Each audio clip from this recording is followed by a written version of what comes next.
while I eat my breakfast, I think I want to tell you some tips and tricks that I've learned on my health journey that help keep me in line. And hopefully, if you utilize them, they help keep you in line too. The first and most important one is don't listen to a damn thing anybody tells you, okay? As soon as you start telling people that you're going on a diet or you're gonna start a health journey, everyone has their own opinion, right? They're like, oh, do the carnivore diet, do this diet, do this, do this, do this. And it becomes so frustrating because you're just trying to find what works for you. You know your body better than anybody who's gonna give you advice about what to put in your body. What I do for me, this is what works for me. I do an anti-inflammatory diet with a high focus on the Middle Eastern diet. I'm a chronic pain patient. Therefore, sugars, things that are not good for my body will inflame me, right? So I try to stay as far away from that as possible. Although tomatoes are like one of my favorite foods in the whole world, I will eat those, but with me giving up everything else, it's easy, you know, like if I have some tomatoes, but I did have pasta sauce and that put me in so much pain that I'm like, I'm never eating pasta again.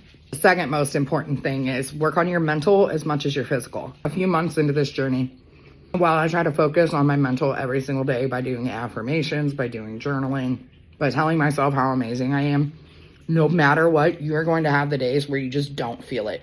And on those days where you don't feel it, you need to find a support system, okay? You need to find somebody who's going to keep you going. Whether it's an online chatbot, if you need to jump online and ask ChatGPT, like, what makes me amazing, do it. Because this part, it's just as important as your diet. The third most important thing, count your calories, okay? Coach Beth says what doesn't get measured doesn't get managed. And she's 1,000% correct. I'm doing a calorie deficit diet. And it tells me literally everything I eat, I put into my tracker. And it tells me what I have room for the day. Get a fitness watch. Get your steps in, right? Start parking a little bit further away from the grocery store. Start following Coach Beth. Farraco. I don't know. I'll tag her in this. Start following her because this woman is like, legitimately will put her foot up your ass when you need it. Fourth and most important thing, do not weigh yourself every day. Nay. Remember what I said about the mental? That's going to fuck with you more than anything. My husband, when we started this, he said, when we weigh once a week. We don't let the scale number get in our head. We focus on all the other good stuff, right? The non-scale victories. My recent non-scale victory was that my seatbelt no longer feels like a BDSM trap. Do you know what I'm saying? Like I can fit comfortably in a seatbelt now. So focus on the non-scale victories more than what the scale says, because especially if you're a woman, your body's going to retain water. If you're eating sugars, your body's going to retain even more water. Don't beat yourself up over it, okay? The scale is legitimately just a number. And the fifth and most important thing I could say is do not remove every single thing that you love from your life. Like I said, I'm on an anti-inflammatory diet, which means no dairy. I know in my mind, cheese is one of my absolute favorite things in the world. If I cut out every single bit of cheese, I would be miserable because I fantasize about it. I dream about it. A good cheese pull, it gets me going, okay? What I do instead is I eat it in moderation. I put like 1 tablespoon of cheese on this, and I'm good. That's all I need, right? And I'll eat cheese like once or twice a week in very small amounts. Don't take away absolutely everything that you love, okay? Because you're gonna fail. Guaranteed, you're gonna fail. Don't punish yourself while you're trying to reward yourself with a healthier version of you. The last thing that I can think of, if you're going to do a weight loss journey, a health journey, whatever you want to do to better yourself, consistency is key, okay? If you fall off the wagon with the holidays or whatever, get right back on.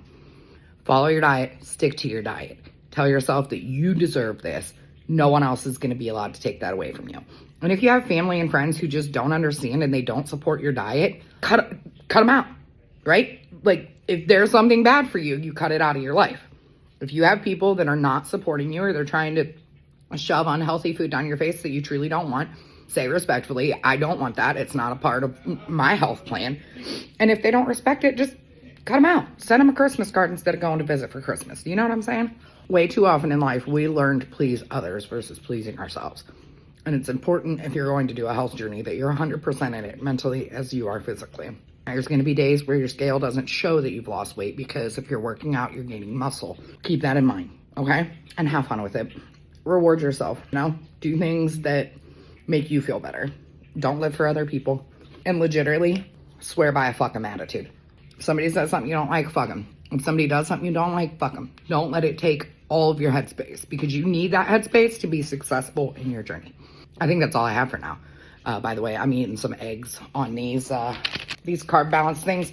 You got to focus on protein and fiber. I don't know if you know that when you're on a health journey. Fiber is going to be what helps keep you full. Coach Beth, she told me all about fiber. I had no clue how important fiber was. But when I started really focusing on hitting not just my protein, but my fiber as well, those are the weeks where I lose the most weight, because it's like fiber helps keep you full. It helps regulate your sugars. It does a lot of things that is good for your body. So these little things have 12 grams of fiber per tortilla.